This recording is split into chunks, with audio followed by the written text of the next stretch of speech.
الحمدللہ رب العالمین والصلاة والسلام علی سید الانبیاء والمرسلین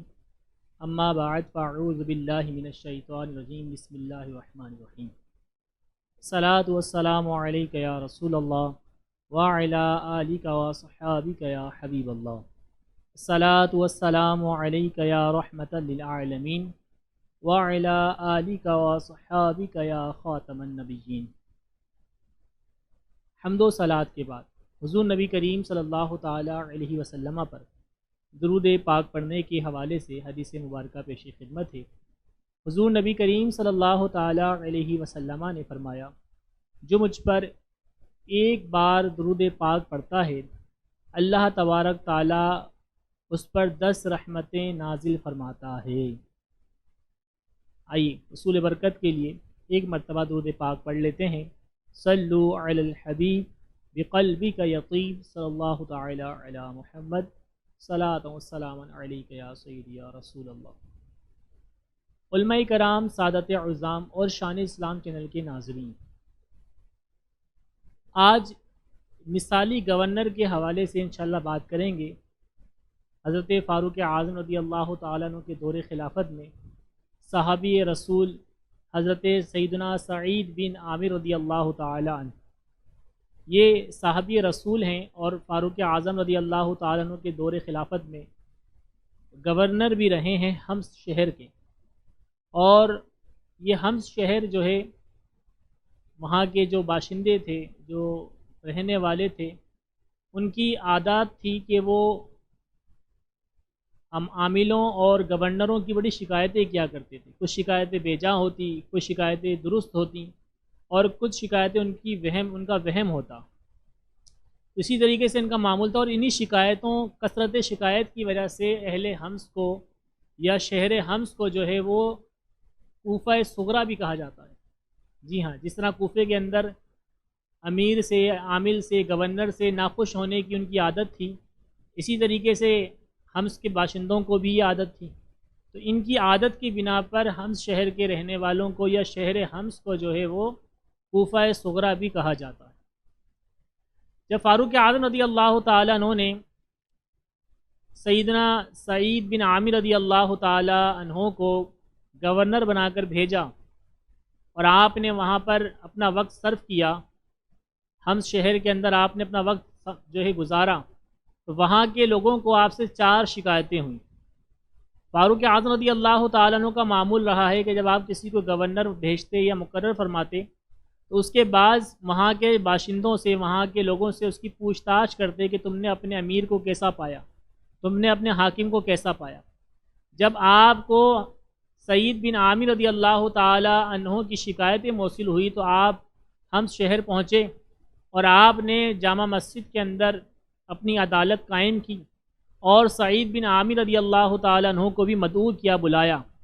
اور عوام سے کہا کہ مجھے بتاؤ کہ تمہیں اپنے گورنر سے، اپنے حاکم سے، اپنے امیر سے کیا شکایات ہیں۔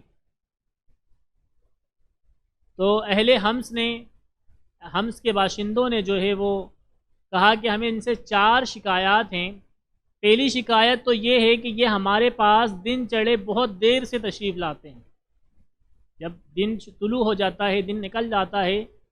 اس کے بعد کافی دیر سے جو ہے یہ ہمارے پاس آتے ہیں۔ حضرت سیدنا فاروق اعظم رضی اللہ تعالیٰ عنہ نے سعید بن عامر رضی اللہ تعالیٰ عنہ کو بھی بلوایا ہوا تھا، تمام لوگ بھی موجود تھے۔ آپ نے دعا فرمائی، اے میرے پروردگار، آج اس معاملے میں میرے فیصلے کو کمزور نہ فرما اور مجھے صحیح فیصلہ کرنے کی توفیق عطا فرما۔ پھر آپ لوگوں کی طرف متوجہ ہوئے اور پھر آپ نے سعید بن عامر رضی اللہ تعالیٰ عنہ سے پوچھا کہ تمہارے پاس اس شکایت کا کیا جواب ہے، یعنی تم لوگوں کے پاس دن چڑھے دیر سے آتے ہو، اس کا کیا جواب ہے؟ تو سعید بن عامر رضی اللہ تعالیٰ عنہ نے عرض کی، حضور مجھے یہ بتاتے ہوئے بڑی شرم آتی ہے کہ میں کیوں دیر سے آتا ہوں۔ وقت کا گورنر ہے، وقت کا حاکم ہے، امیر ہے، اور عوام کی عدالت میں، خلیفہ کی عدالت میں موجود ہے، اور عوام نے شکایت کی ہے، اور وہ شکایت کرنے کے بعد اس شکایت کا جواب دیا جا رہا ہے امیر کی طرف سے، گورنر کی طرف سے۔ آپ کہتے ہیں کہ مجھے اس شکایت کا جواب دینے میں شرم آتی ہے، کہ میں کیوں دیر سے آتا ہوں؟ خدا کی قسم میرے پاس کوئی خادم نہیں ہے اور میری زوجہ میری بیوی بیمار ہے، میں خود آٹا پیستا ہوں اور پھر گوندتا ہوں اور روٹی پکاتا ہوں، اس کے بعد میں پورے گھر کے تمام معاملات سے فراغت پا کر وضو کر کے اپنے عوام اپنی قوم کے پاس آ جاتا ہوں۔ میرے دیر سے آنے کی یہی وجہ ہے۔ جب لوگوں نے پہلی شکایت کا جواب سنا تو لوگوں کے شرم سے جو ہے سر نیچے ہو گئے کہ وقت کا حاکم ہے، شہر کا امیر ہے، شہر کا گورنر ہے، لیکن حال یہ کہ گھر میں کوئی خادم یا کوئی خادمہ نہیں ہے، اپنا کام اپنے ہاتھ سے سر انجام دیتے ہیں، آٹا امیر خود پیستے ہیں، روٹی پکانے کے لیے آٹا خود گوندتے ہیں، پھر روٹی پکا کر گھر والوں کا سارا کام کاج کر کے اور وضو بنا کر پھر جو ہے وہ عوام کے پاس آتے ہیں۔ سیدنا فاروق اعظم رضی اللہ تعالیٰ عنہ نے لوگوں سے پوچھا کہ تمہاری دوسری شکایت کیا ہے؟ کہنے لگے لوگ کہ یہ رات کو ہمارے مسائل نہیں سنتے ہیں، دن بھر تو ہمارے مسائل سنتے ہیں، ہماری بات کو سنتے ہیں، لیکن رات کو ہماری مسائل سننے کے لیے ہمیں وقت نہیں دیتے۔ حضرت فاروق اعظم رضی اللہ تعالیٰ عنہ نے فرمایا سعید تمہارے پاس اس کا کیا جواب ہے؟ حضرت سعید بن عامر رضی اللہ تعالیٰ عنہ نے عرض کی یا امیر المومنین، بات یہ ہے کہ دن میں نے مخلوق خدا کی خدمت کے لیے وقف کر رکھا ہے، جبکہ رات میں نے اللہ تعالیٰ کی عبادت کے لیے وقف کر رکھا ہے۔ دن میں لوگوں کے مسائل سنتا ہوں، لوگوں کی شکایات سنتا ہوں، لوگوں کی خدمت پر مامور رہتا ہوں، لیکن رات میں نے اپنی عبادات کے لیے رکھی ہے۔ زندگی بہت تھوڑی ہے، عبادات کر لیتا ہوں کہ کیا پتہ یہ عبادات میری نجات کا سبب بن جائے۔ جب لوگوں نے بات سنی تو پھر ان کے سر جو ہے وہ جھک گئے۔ نبی کے امیر المومنین فاروق اعظم رضی اللہ تعالیٰ عنہ نے پوچھا کہ تمہاری تیسری شکایت کیا ہے، لوگوں ذرا بتاؤ تو لوگوں نے عرض کی کہ حضور بات دراصل یہ ہے کہ مہینے میں ایک دن یہ ایسا بھی آتا ہے کہ یہ گھر سے باہر ہی نہیں نکلتے، ہمارے پاس تشریف ہی نہیں لاتے ہیں اور کسی سے کوئی ملاقات نہیں کرتے، کوئی رابطہ نہیں ہوتا، مہینے میں ایسا دن ایک لازمی آتا ہے۔ تو حضرت سعید بن عامر رضی اللہ تعالیٰ عنہ سے فاروق اعظم نے پوچھا اے سعید بتاؤ تمہارے پاس اس کا کیا جواب ہے کہ تم مہینے میں ایک دن لوگوں سے ملاقات ہی نہیں کرتے ہو، کوئی رابطہ ہی نہیں کرتے ہو؟ تو سعید بن عامر رضی اللہ تعالیٰ عنہ نے عرض کی حضور بات یہ ہے کہ میرے پاس ایک ہی لباس ہے، میرے پاس ایک ہی لباس ہے، وقت کا گورنر ہے، شہر کا گورنر، امیر حاکم ہے، لیکن آپ عاجزی انکساری اور اللہ پر توکل کا انداز دیکھیں کہ صرف ایک ہی لباس۔ فرماتے ہیں کہ ایک لباس ہے کہ جب یہ گندا ہو جاتا ہے تو اسے میں دھو کر ڈال دیتا ہوں اور اپنی بیوی کے کپڑے اپنی زوجہ کے کپڑے پہن کر میں بیٹھ جاتا ہوں، کیونکہ میرے پاس کوئی دوسرا لباس نہیں ہے۔ جب یہ لباس خشک ہو جاتا ہے تو میں اسے پہن کر پھر لوگوں کے پاس آ جاتا ہوں۔ یہی وجہ ہے کہ مہینے میں ایک دن جب لباس بہت زیادہ گندا ہو جاتا ہے تو اسے دھونے کے لیے ڈالتا ہوں، تو میں لوگوں کے سامنے ان کپڑوں میں باہر نہیں آ سکتا جو کپڑے میں گھر میں پہن کے بیٹھا ہوا ہوتا ہوں۔ لوگ جو ہے حیران اور پریشان ہو کر اپنے گورنر کی باتیں سن رہے تھے۔ فاروق اعظم رضی اللہ تعالیٰ عنہ نے فرمایا کہ بتاؤ لوگوں تمہاری چوتھی اور آخری شکایت کیا ہے؟ کہا کہ بات یہ ہے کہ حضرت یہ گورنر جو ہیں ہمارے کبھی کبھی اتنے ان پر زیادہ رنج و غم طاری ہو جاتا ہے کہ روتے روتے یہ بے ہوش ہو جاتے ہیں، ان پہ غشی طاری ہو جاتی ہے۔ فاروق اعظم رضی اللہ تعالی عنہ نے سعید بن عامر سے فرمایا بتا سعید اس کا کیا جواب ہے تیرے پاس؟ سعید بن عامر رضی اللہ تعالی عنہ عرض کرتے ہیں کہ یا امیر المومنین، میں جب اس واقعے کو یاد کرتا ہوں جب صحابی رسول حضرت خبیب رضی اللہ تعالیٰ عنہ کو کفار مکہ جو ہے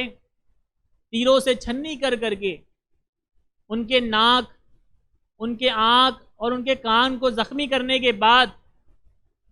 ان سے جب یہ کہنے لگے کہ بتا کہ ابھی اس جگہ تیری جگہ پر اگر رسول اللہ تمہارے صاحب ہوتے، تمہارے محمد تمہارے صاحب ہوتے تو تمہیں کیسا محسوس ہوتا؟ تو حضرت خبیب رضی اللہ تعالیٰ عنہ نے زخموں سے چور چور ہونے کے باوجود، اتنی تشدد جھیلنے کے باوجود آپ نے فرمایا کہ میں اپنے اہل و عیال کے ساتھ اپنے گھر میں رہوں اور میرے محمد میرے صاحب کو یہاں ایسی ایذا و تکلیف دی جائے، میں ہرگز کبھی برداشت نہیں کروں گا۔ اور اسی کیفیت کے عالم میں ان کو سولی پر لٹکا دیا گیا، اور یہ منظر میں دیکھتا رہا جہاں تک کہ ان کو سولی پر لٹکا دیا گیا اور میں ان کی کوئی مدد نہ کر سکا، ان کی امداد کو نہ پہنچ سکا۔ جب بھی مجھے یہ واقعہ یاد آ جاتا ہے تو میں روتے روتے جو ہے بے ہوش ہو جاتا ہوں کہ نہ جانے اللہ تعالیٰ مجھے اس گناہ کے بدلے میں کیا سزا عطا فرمائے گا، کیونکہ ہو سکتا ہے اس وقت سعید بن عامر رضی اللہ تعالیٰ عنہ جو ہے وہ مسلمان نہیں ہوئے، ایمان لے کر نہیں آئے تھے۔ ناظرین کرام، جب لوگوں نے یہ ساری باتیں سنی تو مجمع جو ہے وہ آنسوؤں سے اور ہچکیوں سے رو رہا تھا۔ امیر المؤمنین فاروق اعظم رضی اللہ تعالیٰ عنہ جو ہے وہ آنسوؤں سے رو رہے تھے، سعید بن عامر صحابی رسول گورنر حمص آنسوؤں سے رو رہے تھے، اور فاروق اعظم رضی اللہ تعالیٰ عنہ نے ہاتھ اٹھا کر اللہ کی بارگاہ میں دعا کی کہ باری تعالیٰ تیرا شکر ہے کہ تو نے مجھے ایسے گورنر عطا کیے ہیں، کہ باری تعالیٰ تیرا شکر ہے تو نے مجھے ایسے حکمران عطا کیے ہیں۔ اور یاد رکھیے کہ اس پورے حکایت کے اندر جو آخری پہلو ہے وہ سب سے زیادہ اہم، وہ کیا ہے کہ جب پورا واقعہ ہو چکا، ساری شکایات ان کے جوابات دیے جا چکے، تو حضرت امیر المومنین فاروق اعظم رضی اللہ تعالیٰ عنہ نے سعید بن عامر رضی اللہ تعالیٰ عنہ کو 1000 دینار کی تھیلی عطا فرمائی۔ 1000 دینار کی تھیلی، دینار کہتے ہیں سونے کے سکے کو۔ جب 1000 دینار کی تھیلی عطا فرمائی تو سعید بن عامر رضی اللہ تعالیٰ عنہ کی زوجہ عرض کرنے لگی اللہ کا شکر ہے کہ اللہ تعالیٰ نے ہمیں غنی کر دیا۔ تو سعید بن عامر رضی اللہ تعالیٰ عنہ نے اپنی زوجہ سے فرمایا کہ کیا تو اس بات پر راضی نہیں کہ ہم یہ مال و دولت اپنے سے زیادہ محتاجوں کو، اپنے سے زیادہ حاجت مندوں کو دیں؟ آپ دیکھیں، اندازہ لگائی کہ خود کے پاس کام کرنے کے لیے کوئی خادمہ نہیں ہے، کام کروانے کے لیے کوئی نوکر چاکر نہیں ہے، کوئی غلام نہیں ہے، لباس صرف ایک موجود ہے، اور آپ کو اگر انعام کے طور پر 10,000 دینار کی اشرفی کی تھیلی عطا فرمائی جا رہی ہے تو اس میں بھی آپ دوسرے حاجت مندوں کا سوچ رہے ہیں، دوسرے ضرورت مندوں کا سوچ رہے ہیں۔ آج ہم سب یہ تمنا کرتے ہیں کہ کاش ہمیں بھی، جب ایسے حکایات اور روایت سنائی جاتی نا، فاروق اعظم کے دور خلافت کی جب بات آتی ہے تو کہتے ہیں کہ ایسے حکمران ہمیں بھی نصیب ہو۔ تو ہم یہ جب اس طرح کی حکایت سنتے ہیں تو ہمارے ذہنوں میں بھی آتے ہیں کہ کاش ہمیں بھی ایسے حکمران ملیں۔ یاد رکھیے کہ حکمران ہمیں اچھے تب ملیں گے جب عوام اچھی ہوگی۔ یہ مشہور مقولہ تو آپ نے سنا ہوگا کہ جیسی عوام ویسے حکمران۔ جب عوام ہی کا ذہن ہوگا کہ ہمیں برائی سے نہیں بچنا، جب عوام کا ہی یہ ذہن ہوگا کہ ہمیں جو ہے رشوت دینی ہی ہے، تو پھر حکمران ہمیں اچھے کہاں سے ملیں گے؟ اس دور کے عوام، جس دور کا یہ واقعہ ہے، جس دور کے لوگ وہاں پہ موجود تھے، وہ نیکی کی طرف بلانے والے، برائی سے منع کرنے والے لوگ تھے، اور ان کو شبہات بھی جو ہے شکایت میں لگتی تھی۔ یعنی آپ دن کے یا ساری شکایت سنیں کہ جس میں فرمایا جاتا ہے کہ مطلب 4 شکایات ہیں کہ دن کے وقت ٹائم نہیں دیتے، دن چڑھے دیر سے آتے ہیں، یہ معمولی وہم ہے، شبہات ہیں۔ اس سے اندازہ لگائیں کہ وہ لوگ کس قدر جو ہے اللہ والے، خوف خدا والے ہوں گے۔ تو اگر آپ چاہتے ہیں کہ ہمیں اچھے حکمران ملیں تو ہمیں پہلے اپنے آپ کو درست کرنا ہوگا۔ اور آپ سوچ رہے ہوں گے کہ مفتی صاحب کیسی بات کر رہے ہیں کہ عوام کیسے اپنے آپ کو اچھا کریں، اور عوام میں کیا خرابی ہو گئی ہے؟ اگر آپ کو اس کا اندازہ لگانا ہو تو مجھ سے بہتر تو آپ معاشرے میں وقت گزارتے ہوں گے۔ ہمارے یہاں ٹائر پنچر والے سے لے کر فریج مکینک والے تک کہیں نہ کہیں کسی نہ کسی جگہ پر جو ہے وہ اپنی جو ہے بدعنوانی کا کردار ادا کر رہے ہوتے۔ اگر آپ نے اس کا اندازہ کرنا ہو تو ایک صحیح ٹیوب لے کر آپ کسی پنچر والے کے پاس چلے جائیں، بولیں کہ اس میں پنچر لگانے ہی بھائی، ٹیوب صحیح ہے، اس میں کوئی پنچر نہیں ہے، لیکن آپ دے کر جائیں اور آپ آ کے اس سے واپس پوچھیں گے بھائی کتنے پنچر تھے، تو آپ کو بتا دے گا 2 یا 1 لازمی پنچر ہے۔ نئے فریج کا تار نکال کر، نئے اے سی کا کوئی تار نکال کر آپ فریج مکینک کے پاس چلے جائیں اور کہیں کہ بھئی یہ دیکھیں اس میں کیا خرابی، آپ کو اس میں وہ 2-2,500-3,000 کا خرچہ نہ بتا دے تو پھر آپ کہیے گا۔ میں ایسا نہیں کہہ رہا ہوں کہ سارے ایسا کرتے ہوں گے، لیکن ایسا بھی ہے، جب ہمارے معاشرے میں ایسا ہے، جب عوام ایسا کرتی ہے تو پھر ہمیں حکمران اچھے کہاں سے ملیں گے؟ فرد سے معاشرہ بنتا ہے، اگر فرد درست ہو جائے گا تو انشاءاللہ پورا معاشرہ درست ہو جائے گا۔ تو ہمیں اپنی اصلاح کی ضرورت ہے، ہم اپنے آپ کو درست کریں، انشاءاللہ حکمران ہمیں اچھے خود مل جائیں گے۔ اللہ تعالی ہمیں عمل کرنے کی توفیق عطا فرمائے، آمین بجاہ النبی الامین صلی اللہ تعالی علیہ وسلم۔